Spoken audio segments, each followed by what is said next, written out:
Hello everyone, it is January 6, 2020, and this is the first tech vlog of the year. So welcome to 2020 everyone, and although I can't promise anything new will happen on this channel, I do have some things planned, some videos planned for, making them today actually, so we'll see how that all goes. Anyway, a couple little things to talk about. One is a bit of an issue I had regarding this hard drive dock. It used to be, it's a hard drive dock, so you sit it here on the desk and then the hard drive sits on top of it. You can take the hard drive off, whatever. I think it's a Seagate one. And I've only just realized within the past hour or so that I think it's putting out false readings when it comes to testing drives. So if I go over here and open that up, right here I'm testing drives out with Western Digital's data diagnostic utility. Same thing I've been using for years and years and years, and I rarely gives false positives or false negatives. And what I have just realized is that all the drives that I hooked up to this, minus one of them, have all come back as failing. So why does it do that? It's so irritating. Anyway, I guess we're going to talk about this. So this is my other hard drive toaster, and I went ahead and tested two of the drives that had failed on this in here, and wouldn't you know it, they both passed. And I tested them multiple times. They both passed. I tested it back in here again, and it failed. So I'm doing one more test with a different drive. The one I've got in there now was in here, and it failed. The one I've got in here I haven't tested yet, but I'm going to guess that it's going to fail. Which means, first of all, I need to just get rid of that hard drive dock. But also, I ended up wasting 5 drives now, because I thought that the drives were all bad. So here's one down here. I took the other 4 to recycling already, but whenever I have a drive that doesn't matter if it was mine or not, and I'm going to recycle it because it's bad, I make sure, first of all, to put a big X on it so that people know right away it's a bad drive, and then I also destroy the power and SATA connectors, so that, technically you could bend all these back, but who's going to do that? It's a 500 gig drive. It's not really worth doing that, so that it's harder to get data off of it. If I was really concerned, I'd drill a hole through the platter, but I don't typically do that. So there's one drive that I destroyed that was probably actually good. And the other 4 that I tested and they all failed, those I've already taken recycling, so those are long gone. Out of 12, I'm going to end up with 8 or maybe 9 good drives, so that's good. But I really wish I had those other 4. That's kind of unfortunate. By the way, I pulled all of these out of a RAID enclosure, or a SAN, maybe you'd call it. No, SAN is not what you would call it at all.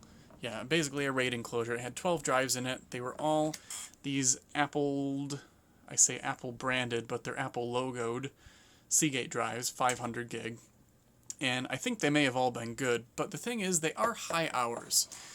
If we take a look here at Crystal Disk Info, hopefully this won't really destroy what I'm doing when I'm testing, but apart from the temperature, everything comes back good, but they are all around 56, Jesus Christ, that was real loud, around 56, 57,000 hours on all of them, which is quite high. And although the drives are probably still good to use, I wouldn't personally put any crucial data on them because I'd be concerned that they'd all fail. Which, now that I'm saying that, reminds me, I had a bunch of 3 and 2 terabyte drives that were also high hours. Most of them probably were on their way out, but I did test them all with this frickin' thing. And it's likely that they were still actually good drives, and I tossed them all again. So, grumble. Whatever. It is what it is. Next thing to discuss is this Mac Pro that's sitting here.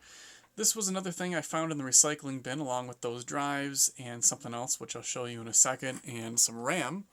So I found the Mac Pro already has 16 gig in it, but here's another set of 16 gig of RAM, DDR2 667. I've tested that already. It does work, which is cool. This has an identical set in it right now. This is a Mac Pro 1,1, so it's a 2006 2.26 or 2.66, I don't recall, gigahertz Mac Pro. Let's see if I can get the camera to focus on here. There's the identifying information. So it's a 266 quad core, 16 gig of RAM. It's got a 250 gig hard drive in it, and an 8800 GT from NVIDIA for the graphics card. And despite this mark of weird grossness that I'm going to wipe down in a second, this is actually a pretty decent looking machine. The handles and the feet, none of them are bent up. They're all still perfectly flat. A little bit of scratching up here on the top, which you might be able to see right there, kind of. And I've got the side panel off, and it's on the floor right now, but the side panel's in good shape as well. Inside, it's not too dirty. So this is kind of a nice looking case, at least, even if the internals aren't all that usable, since it's a machine from 2006. So I'm not really sure what to do with it yet. I might make a video kind of refurbishing it. I've had 6 of these last year, and nobody really wants them. You can't sell them for much. If somebody does want them, I think I sold a bunch for $50 a piece. One for $100 because it was a little bit better, had a nice GPU in it. You know, there's not a whole lot you can do with them, unfortunately. And I just realized, I was thinking about it as I was talking, this says X1900 XT. This is not an X1900 XT, it's an 8800 GT.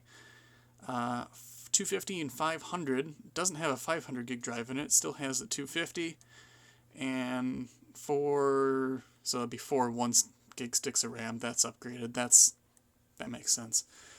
So this is not quite in its original configuration, but yeah.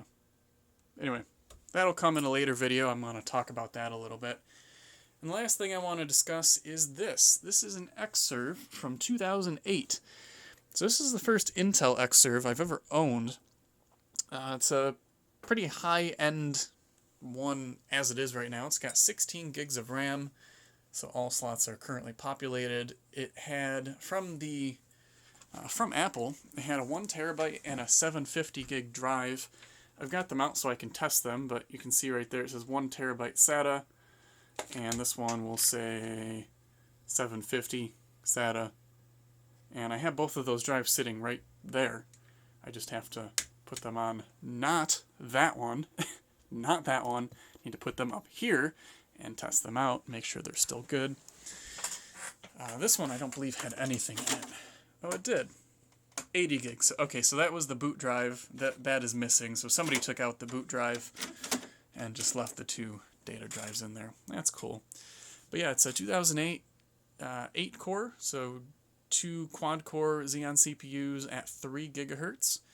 Pretty good machine. As far as CPU specs, I think on Passmark, it rates out at about, I think, like a 9400, which is really good. That's about what I'd expect from something like a 6700, i7 6700, but it's not that great.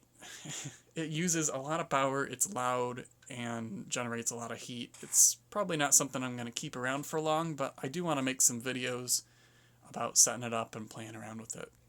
So, yeah, that's something to look forward to. Right now, I'm just kind of cleaning up the workbench a little bit. I made the video about that recycling find over there, so that was a couple weeks ago. It's already been posted, but that's still up on the bench. Anyway, guys, that is it for this one. I think I'm going to call it here, and I'm going to get to working on maybe taking a better look at this Mac Pro. So, thank you all for watching. Hope you enjoyed, and we'll see you in the next video.